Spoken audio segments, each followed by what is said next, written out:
The tenant who never slept. It was 2:46 a.m. when I woke up to footsteps directly beneath my bedroom. At first, I thought it was part of a dream. The house had been quiet for weeks, the kind of silence you grow used to after living alone too long. Caleb slept down the hall, and nothing ever disturbed him. But the sound came again, slow, measured, 5-step, turn, 5 steps back. I stared at the ceiling, barely breathing. The rhythm never changed. It wasn't restless pacing, it wasn't frustration, it was deliberate, controlled. I checked my phone. 2:48 a.m. The footsteps continued, no pause, no shift in tempo, just back and forth beneath me. Daniel Mercer lived in the basement. He'd mentioned working night contracts. Maybe he was on a call, maybe he couldn't sleep. But as the minutes stretched longer, a cold realization crept into my chest. In the 3 weeks since he moved in, I had never once seen him asleep. The longer I lay there, the clearer it became that this wasn't random movement. It followed a strict path, 5 steps turn, 5 steps back, the pattern repeated without error, like someone tracing a line in the dark. I tried mapping the basement in my head, the empty concrete floor, the narrow width, the support beam near the center. If he was walking 5 steps exactly, that meant he was staying within a confined space. Why? Why not sit?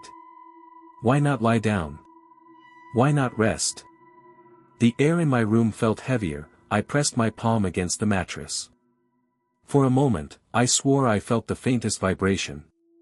Not enough to shake anything, just enough to remind me he was directly beneath me and he wasn't stopping. I slipped out of bed quietly and opened my bedroom door. The hallway was dark and still. Caleb's door was slightly open, just the way I left it every night. I walked towards it slowly. The pacing continued under my feet, back, turn. I peeked inside his room. He was asleep on his side, clutching his stuffed dinosaur. His breathing was soft and steady, completely unaware. Up here everything felt safe, warm, normal, but beneath us, something was moving with unsettling precision. I stood there longer than I meant to, listening, and then the footsteps stopped completely. The silence felt louder than the sound had. After 5 long seconds the pacing resumed. At exactly 9:07 a.m. Daniel came upstairs. He looked completely rested, no dark circles, no stiffness, no irritation from lack of sleep. "Morning," he said calmly. I forced a smile. "Morning." He studied my face for a moment too long. "Did you sleep okay?" The question made my stomach tighten. "Yeah," I said. "Why?" He blinked once, no reason, then he walked back downstairs, not hurried, not slow, but measured. That night, the pacing began again at 2:43 a.m. 3 minutes earlier. By the third night, I was waiting for it. 2:41 a.m. the footsteps began earlier again. The pattern was shifting, 5 steps turn, 5 steps turn. But this time, there were pauses, long ones right beneath the center of my bedroom. Pattern shifts as if he were standing still listening. I held my breath. The silence stretched, then the pacing resumed, but slower now, intentional, like a message. And that's when the thought formed, quiet and terrifying. He wasn't walking because he couldn't sleep, he was walking so I would know he was awake. The next afternoon, Caleb was sitting at the kitchen table drawing. I barely noticed at first until he said, "Mom?" "Yeah, baby." He slid the paper toward me. It was a picture of our house, me in my room, him in his, and a tall stick figure in the hallway between us. "Who's that?" I asked carefully. "The downstairs man." My chest tightened. "Why is he upstairs?"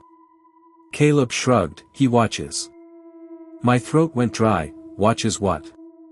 "You when you're sleeping," Caleb said. I forced a smile I didn't feel. "That's just your imagination," I said, but Caleb shook his head slowly. "He stands very still." That night, the pacing started at 2:38 a.m. The electric bill came 3 days later. Almost double the usual amount. That didn't make sense. Daniel barely used lights, he didn't cook, I never heard the shower running. Out of curiosity, I checked the water usage, nearly zero. How does someone live in a house without using water? That evening, I stood outside the basement door. The house was silent, too silent. I pressed my ear against the wooden door, nothing, no typing, no movement, no breathing. Then, one slow step right on the other side, close enough that I felt the vibration in my cheek. I pulled back immediately and the silence returned. The next morning, I forced myself to speak. "Daniel," I said casually, "do you walk a lot at night?" He paused halfway down the stairs, turned slowly. "I exercise," he said. "At 3 in the morning?" I asked. His expression didn't change. "I prefer quiet hours," he responded. His eyes held mine too long. "You move around too?" The words froze me. "What?" he asked. "You walk at night sometimes?" I felt a chill crawl up my spine. "I don't sleepwalk," he said. A faint smile touched his lips. "I didn't say you did." Then he went downstairs. That night, the pacing didn't start immediately, it waited until I lay down. The next day, I bought a small security camera. I told myself it was just for peace of mind. I installed it in the hallway, angled toward the stairs. That night, at 2:36 a.m., the Wi-Fi cut out, my phone lost signal completely. The pacing began anyway, slower, heavier. At 6:12 a.m. the Wi-Fi returned. My hands were shaking as I opened the app. The footage loaded and there he was, standing at the bottom of the stairs, not moving, not pacing, just staring upward for 4 hours. I replayed the footage 3 times. He didn't shift his weight, didn't scratch his face, didn't blink, just stood there in the dark basement looking up directly toward my bedroom, toward me. The timestamp moved to 2:36, 3:14, 4:52, 6:11. He never moved. At 6:12 a.m., the moment the Wi-Fi reconnected, he turned and walked out of frame. That afternoon, he came upstairs, calm as ever. "Internet went down last night," he said. "I noticed," I replied. He studied my face. "You shouldn't spy on people." My heart stopped. I never told him about the camera. For the first time in weeks, Daniel left the house. I watched from the window as he walked down the street at exactly 1:15 p.m., no bag, no phone in his hand, just walking. I waited 5 full minutes after he disappeared. Then I went down to the basement. My hands were shaking when I unlocked the basement door. The air below felt stale, still, wrong. The room was almost empty, concrete floor, bare walls, one folding chair, a laptop, extension cords running along the baseboards, no bed, no blankets, no pillow, no signs that anyone slept there, just space. And in the center of the floor, a faint worn line 5 steps long. The laptop was closed, but beside it sat a small black notebook. I picked it up. Every page was filled with dates, times, notes. 2:46 lights off, 2:51 movement in bedroom, 3:12 hallway check. My breath shortened. The handwriting was precise, controlled. Page after page documented my routine: when I showered, when Caleb went to bed, when the kitchen light switched off, and then I saw tonight's date already written. Observation continues. I dropped the notebook. A sudden creak echoed from upstairs. I froze. He wasn't supposed to be back yet. My eyes lifted slowly. There, near the center of the basement ceiling, a small dark circle too perfect to be natural. I stepped closer. It was a drilled hole no larger than a coin directly beneath my bedroom. Something metallic glinted inside it. I dragged the folding chair across the floor and climbed carefully. My heart pounded so loud I thought it might shake the house. Peering closer, I saw it. A tiny lens, hidden, pointed upward into my room, into my bed. He hadn't just been pacing, he'd been watching. A sudden thud came from upstairs, footsteps, heavy, fast. My blood ran cold. He was home. I climbed down quickly. The basement door creaked open. I heard movement directly above me, then silence, not the silence of an empty house, the silence of someone standing still listening. My phone buzzed in my hand, a text from Daniel saying, "I know you're downstairs." My vision blurred. Another message appeared on my phone saying, "You shouldn't have done that." The basement door at the top of the stairs shut slowly, deliberately. Then I heard it, the soft, unmistakable click of the lock. My pulse roared in my ears, he'd locked me in. The light overhead flickered once, twice, then steadied. Footsteps crossed the floor above, 5 steps, turn, 5 steps back directly over the hole in the ceiling. And then he stopped, standing right above me, watching through the lens. The overhead bulb flickered again, then everything went dark, total blackness. The basement swallowed me whole. Above me, I heard movement, slow, measured, 5 steps, turn, 5 steps back. He was pacing again, but this time, I knew exactly where he was, directly above the hidden camera, watching me in the dark. My phone screen was the only light left, my signal bars dropped to 0, no service, no Wi-Fi, another vibration in my hand, a new text saying you look better when you're afraid. My breath caught in my throat, he could see me even without the lights. Then he did something worse, he stopped pacing, complete silence, and a knock, soft, directly above my head, 3 taps like he was knocking on my bedroom floor. I stepped backward slowly. Another knock, this time closer to the stairs. He was moving, tracking me from above. You shouldn't have gone through my things, his voice called down faintly through the floorboards, calm, almost gentle. I was patient, my throat tightened. Patient for what? For you to notice. I dialed 911, my hands barely worked, the call wouldn't connect, no signal, no emergency service. I ran toward the small basement window near the ceiling, and it was sealed, screwed shut from the outside.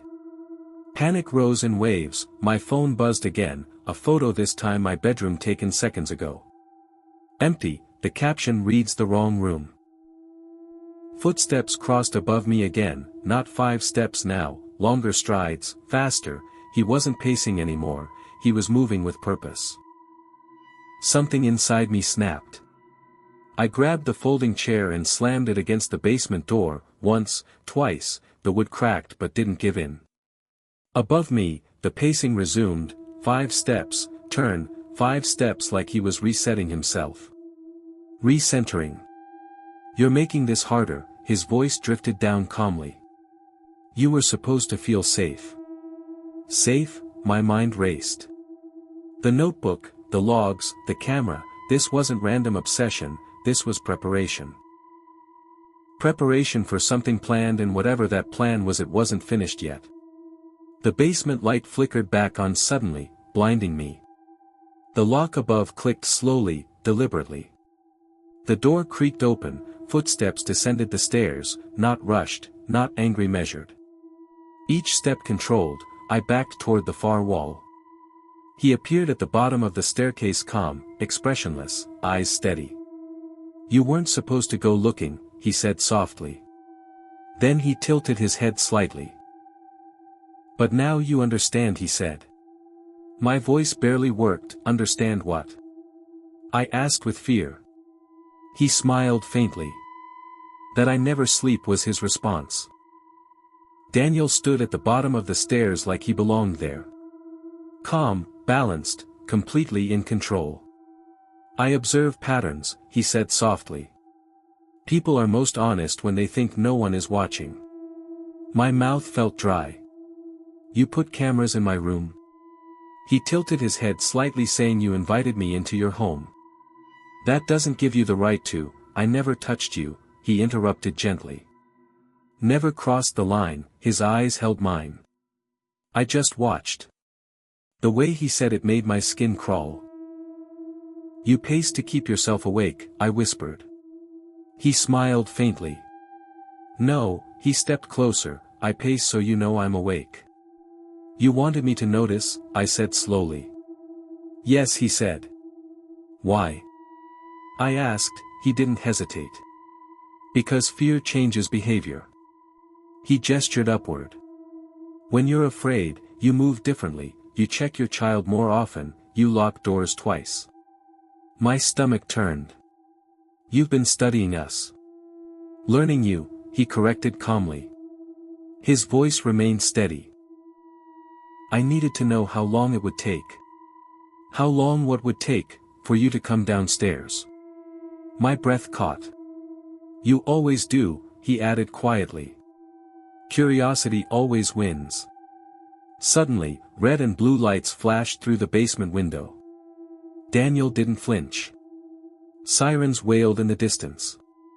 My chest tightened with relief. I called earlier, I said, though I knew I hadn't gotten through. Daniel sighed softly. I let one call go through. The sirens grew louder. You needed to believe you had control.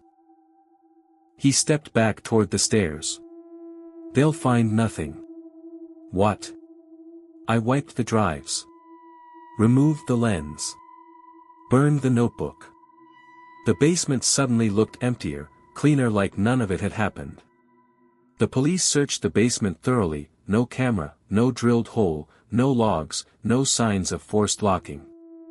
Daniel stood upstairs answering questions calmly, cooperative, rational.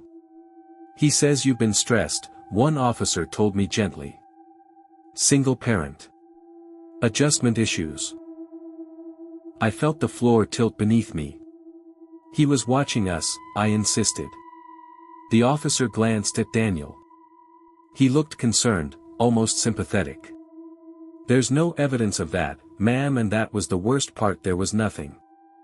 That night, Daniel didn't pace, there were no footsteps, no vibrations, no movement at all. The silence felt heavier than the noise ever had. I lay awake staring at the ceiling, waiting, listening. At 2:46 a.m., my phone buzzed softly beside me. One message, unknown number. Observation continues. I didn't breathe. Slowly from beneath my bedroom, 5 steps, turn, 5 steps back. And this time I knew he wasn't in the basement, he was inside the walls.